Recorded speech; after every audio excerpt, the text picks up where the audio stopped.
Okay,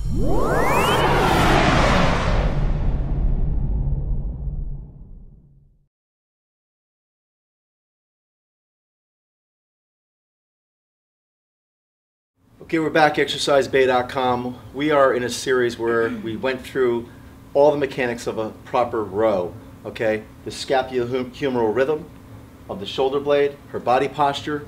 Talked a little bit about in the last segments whether those synergistic muscles that are stabilizing intersegmentally. And right now, as you saw in the last segment, we're going over how to do a proper jump squat. In the cue that I gave her, think about this for a minute. The cue I gave her, just to see if she could perform it properly, is I want you to jump and act as if I'm sliding a piece of paper under your feet.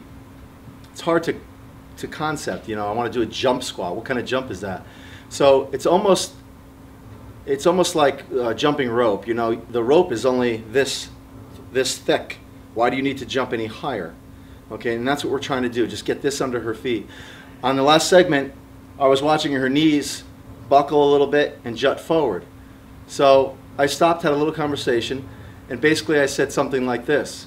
As you land, I notice when you're landing a little bit on the balls of your feet, and you're not getting that decelerated spring. So when you come down, I want you to keep going down.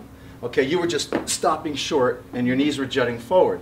Okay, so that is basically a level of impact where you basically froze your joint and everything had to dissipate through the system.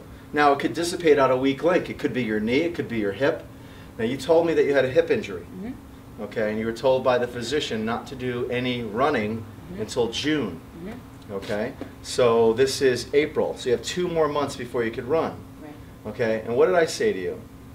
You said you're able to do those things without impacting your joints if you do them properly. I basically said to Kendall, not knowing anything about her injury, that I could probably come up with a series of very light movements that could be done once a week, okay, as long as it didn't have, there was no pain involved, okay, that wouldn't be that much impact. Now that she's not going to go out running, but I'd like to see if she could do this small little jump squat because we're going to incorporate the row with it.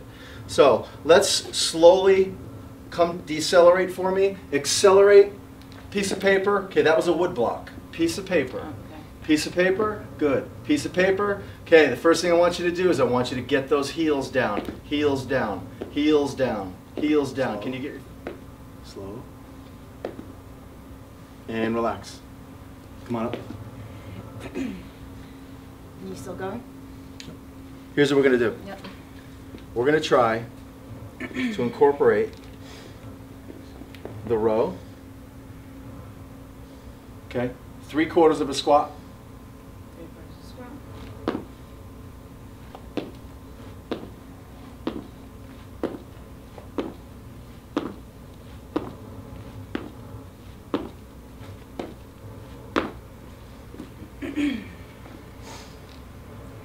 No, I don't want this to pull on you, so I want you to walk forward a little.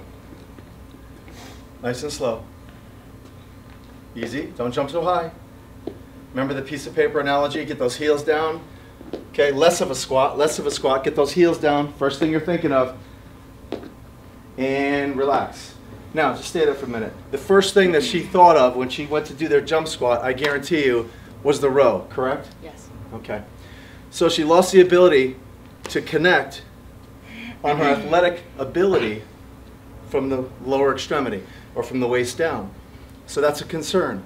That's why I showed it to her in segments. I wanted her to do the jump squat, then I hand her the tubes. As soon as I put the tubes in her hand, she thought of the row, and she kind of lost what was going on down here. That's what we know, and that's what we understand as a trainer. So right now, as a personal trainer, I'm going to say, I'm not going to have her do this exercise until I could really figure out what's going on with her ability to do a jump squat, and then I can incorporate it. So what I'm going to have her do is I'm going to have her do just the squat and the row, and I'm going to eliminate that jump squat for now as a personal trainer. Okay, this way the client doesn't get injured and I don't get frustrated. So we're just going to go into the squat first, 3/4. As you come up, pull.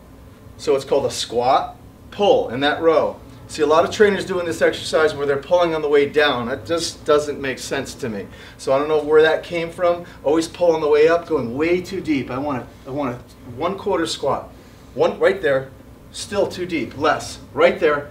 Good. Right. Just tap that sticking up. Tap that sticking up. Good. Right there.